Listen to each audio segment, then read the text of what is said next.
Mwanamke mmoja aliyeficha utambulisho wake anapaza sauti kuzihoji mamlaka sababu za kuwaaminisha ulimwengu kuwa ukeketaji umekoma, lakini wasichana bado wanakeketwa.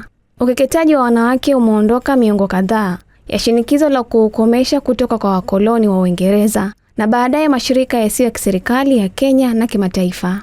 Si mila miongoni mwa Wamasai wa vijijini kusini pekee, pia imeenea kaskazini mashariki mwa Kenya, huku sehemu za jamii ya Wasomali wanaoishi eneo hilo zikiripoti zaidi ya 90% ya ukeketaji. Katika baadhi ya maeneo ya mijini na miongoni mwa makundi yenye elimu, ambapo wanaharakati wameangazia ongezeko la kile kinachoitwa ukeketaji wa kimatibabu. Mwanzilishi wa shirika lisilo la kiserikali la Mission with a Vision, Askofu Patrick Ngigi, amesema kuna idadi kubwa ya watoto wa kike wanaokeketwa na kujikuta kwenye ndoa za utotoni.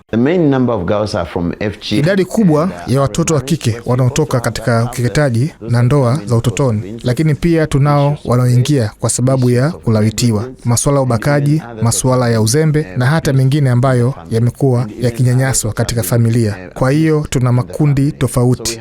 Hivyo tunapaswa kujua hasa mahitaji ya mtoto huyu, kisha tunawapa mahitaji. Pia tunamfanyia uchunguzi wa kimatibabu kwa sababu tunahitaji kujua historia yao ya matibabu iko wapi, wanachohitaji.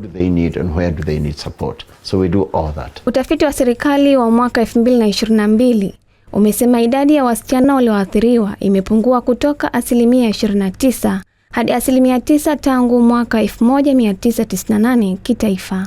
Mzee wa Kimasai Moses Letuati mwenye umri wa miaka 50 ameliambia shirika la habari la AFP wameacha desturi hiyo, ingawa anakiri binti zake 4 walikeketwa. Cynthia Taruru, manusura wa ukeketaji, anaeleza namna alivyotoroka shughuli hiyo haramu kwa msaada wa dada yake aliyesoma mpaka chuo kikuu. Kwa hivyo niliingia hapa nikiwa na umri wa miaka 11. Nilikuwa darasa la 7. Ndiyo. Kwa hivyo nilikuja hapa Disemba 2015. Niliokolewa kutoka kwenye ukeketaji ambapo dada yangu alinisaidia kutoroka. Alitupeleka nyumbani kwake Nairobi. Alikuwa shuleni wakati huo. Alikuwa mwanafunzi wa mwaka wa pili. She was in school by that time. She was a second year student. Kituo hicho kinachoungwa mkono na shirika la idadi ya watu la Umoja wa Mataifa kina CCTV kamera ili kuwalinda wasichana dhidi ya baba na wazee ambao hawakubaliani na dhamira yake. Afisa polisi Rafael Maroa amekiri ukeketaji ulikuwa umekita mizizi, huku wasichana wengi sasa wakivuka mpaka wa karibu wa Tanzania kwa ajili ya utaratibu huo. Naye Pencho Filisto ambaye anakiri kukeketwa anasema hakuna namna zaidi ya kukubaliana na mchezo huo unaomchukiza kutokana na kukosa msaada. I accept to go through.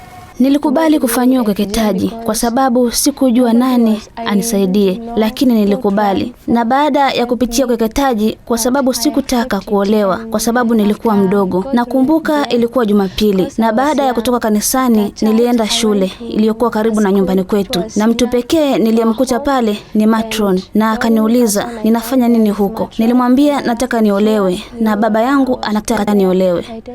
I want to be helped because my father want me to be married off. Wamasai bado ni miongoni mwa jamii maskini zaidi nchini Kenya na wamekabiliwa na upotevu wa ardhi kwa miongo kadhaa kutokana na walowezi wa kikoloni na sasa utalii. Daniel Tumanka, mwanafunzi ambaye anapambana na ukeketaji, anasema wamekuwa wakifanya kazi kubwa ya kuwaelimisha Wamasai kuachana na mila hizo potofu. Wamasai siku za nyuma wanaamini kuwa mtu ambaye hajafanyiwa ukeketaji akilini bado wanaamini kuwa mtu huyo bado ni mtoto. Huyu binti bado ni mtoto na inabidi afanyiwe ukeketaji kwa sababu wanaamini ukeketaji. Na ndiyo maana tunawaelimisha kwamba si lazima kwa watoto Maafisa wa afya wa Narok wanasema waathiriwa wa ukeketaji aghalabu hupata fistula na maumivu makali wakati wa kujifungua kutokana na umbali mrefu hadi vituo vya afya. Wasichana wengi wakitarajia kulinda familia zao kutokana na kukamatwa kwa kuruhusu kukeketwa, huchagua kujifungulia nyumbani na kuongeza hatari ya matatizo na vifo. Muuguzi katika kituo cha afya cha Entasekera mwenye umri wa miaka 32, Lois Nashipa, ameelezea ukeketaji kama kitu kikubwa na madhara yake hudhihirika kupitia maambukizo ya maradhi. Rhoda Orido, muuguzi mkuu katika hospitali ya kaunti ya Narok, amesema viwango vya ukeketaji vimepungua, lakini ni ngumu kuvibainisha kwa sababu wengi hujifungulia nyumbani. Fatma Kionda, FM,